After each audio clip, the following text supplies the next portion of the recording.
Everyone, good morning. তো সকালে আমার সমস্ত ঘরে কাজ হয়ে গেছে। আর এদিকে আমি জানলায় কিছু গাছ রেখেছি, সেইগুলো জল টল দিয়ে রেখেছি। আর এই যে আমার গাছে একটা সুন্দর কুড়ি এসছে। আর আজ ছিল নীল পুজো, সবাইকে জানাই নীল পুজোর শুভেচ্ছা। বাইরে খুব সুন্দর ঝলমলে একটা দিন। আর এদিকে দেখো নসু কিন্তু নিচেই শুয়ে আছে, যেহেতু সন্ন্যাসীতে গেছে। সন্ন্যাসীদের উপরে মানে খাটে থাকা উচিত না, তো নিচেতেই থাকে, কিন্তু খুব মানছে। আর এই যে গাছে কত সুন্দর গোলাপ ফুল হয়েছে। আর এটা হচ্ছে আমাদের মুরগি পোষার ঘর, অনেক মুরগির বাচ্চা আছে এখানে। এই যে, আর এই দেখো আমাদের গাছে কত কাঁটা হয়েছে।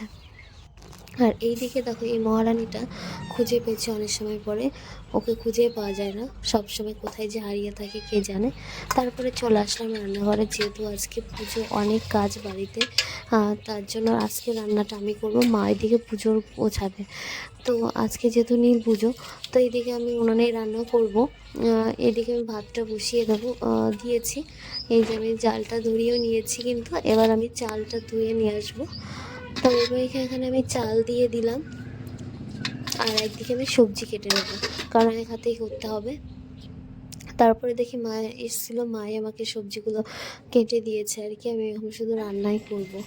তো এদিকে আমার প্রায় ভাত হওয়ার কাছে। আর এদিকে আমি হলুদ আর লবণ মাখিয়ে নিয়েছি পটলে। আর ওইদিকে পনির করব। আজ রান্নাই ছিল পটল ভাজা, পনিরের তরকারি আর মিষ্টি কুমড়ো ভাজা। আর কাকিরা ডাল করেছে, ব্যাস এইটা আমাদের সবার হয়ে যাবে আর কি। তো পনির ভেজে আমি লবণ জলেতেই রাখি, তাহলে পনিরটা নরম থাকে আর কি। তো এইদিকে আমি সমস্ত কিছু একে একে করে নিচ্ছি। এখানে মিষ্টি কুমড়ো ভাজা চলছে। আর তারপরে মিষ্টি কুমড়ো হয়ে গেছে, আর হচ্ছে পটল ভাজা আমার কিন্তু হয়েও গেছে কথা বলতে বলতে। এবার পনিরের জন্য আমি আলু ভেজে নিয়েছি। এবার আমার আলুগুলো ভাজা কমপ্লিট। এরপরে আমি পনিরের করার জন্য এখানে লবঙ্গ, সরি এটা হ্যাঁ লবঙ্গ আর হচ্ছে জিরে ফোড়ন দিয়ে দিয়েছি। এটা মাঝে মাঝে আর কি ভুলে যায়।